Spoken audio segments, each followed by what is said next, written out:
For the Pygmalion Film Festival, Pretty Woman, starring Robert Gere and Julia Roberts, would be the perfect headliner because it captures the essence of Pygmalion.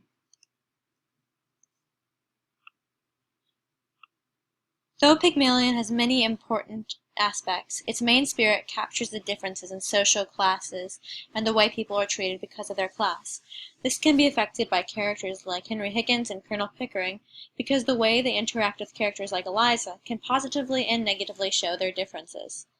Emile Roy wrote a literary criticism that explains this by saying, "The transformation Higgins brings about in his clients like Pygmalion or Frankenstein is ironically epitomized by the life he breathes into mechanical and inert objects in his laboratory, where he himself incarnates in fantasy the god of science." This demonstrates the change from low to high class that Eliza went through, and how characters like Higgins like to view differences of class. Pretty Woman successfully captures this essence because main character Vivian goes through a struggle when being brought up into a higher class. She has issues with discrimination and mistreatment as Eliza did. A widely known scene from this movie is before transforming, going into a shop, and being denied service. Later in the movie, she returns in a higher class and does not receive the same treatment. She receives much, much better treatment. In the beginning, when she goes into the store, the script goes, as Vivian says, "I'm going to spend money." And the saleswoman responds, "I don't think we have anything for you here. You're obviously in the wrong place." And this emphasizes a visible change in class treatment, as later she is more than welcome in the store. Pretty Woman has a modern twist from Pygmalion because, though Eliza and Vivian are in very different circumstances, they have similar ideas.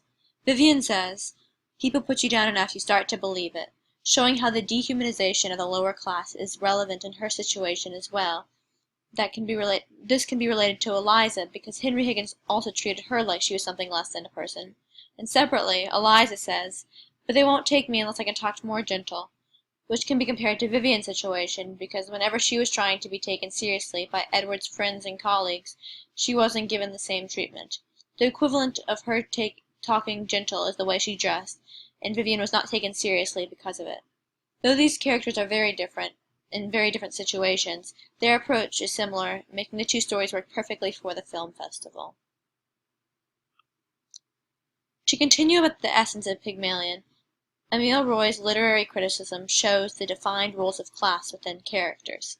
He says, "The clash of disparate accents and types is not only designed to show class antagonisms and personal idiosyncrasies at their sharpest, as Louis Crompton points out. The group also establishes a sense of social norms to which more gifted individuals may either become subject to or rise above. This means that the accents and differences like clothing and regard for social normities for Vivian really do make a difference in how they are viewed. The classes are greatly affected by little things like accents." He also shows how class transformations put certain characters, like Higgins, in a feeling of higher superiority than those of their already high class. Roy explains, "In this view, through his study of phonetics, Higgins functions as a Superman transforming subhumans into humans." This compares to Vivian's situation because Edward was buying her clothes, making her look like she was in a higher class, so he was also taking the feeling of class superiority like Higgins was. A movie review of Pygmalion defines a more clear role of class by talking about the transformations of characters, especially Vivian. Andrew says, "Edward soon learns to care, and Vivian reforms, teaching her tart pals by example." This shows a film critic talking about Vivian's change and a bit about Edward's learning to care, which is similar to Higgins' slight increase in empathy throughout the text. The second quote by Andrews is, "The two fall in love, although Edward's cold veneer makes it appear the two will never live happily ever after." This talks about the end of the movie and how it looks like the characters' happily ever after will never happen. This is very similar to Pygmalion, where Eliza leaves in the end to marry Freddie, despite audiences really wanting a happy ending, so much so that a sequel was made. Both the movie and the book capture the changing of characters, but especially the changing of class. There are a few major differences between Pygmalion and Pretty Woman, such as Eliza always insisting on only selling flowers and not herself, but in Pretty Woman, Vivian works as a prostitute, which is what Eliza stands against. A quote that demonstrates this is when Eliza says, "I sold flowers, I didn't sell myself. Now you've made a lady of me, and I'm not fit to sell anything else. I wish you'd left me where you found me." This shows how she did not want to do anything that would morally degrade her, though Vivian does this for her profession. Even with these differences, Eliza and Vivian share very similar opinions when it comes to class, and are treated in regard to, or despite those sentiments, truly embodying the spirit of Pygmalion.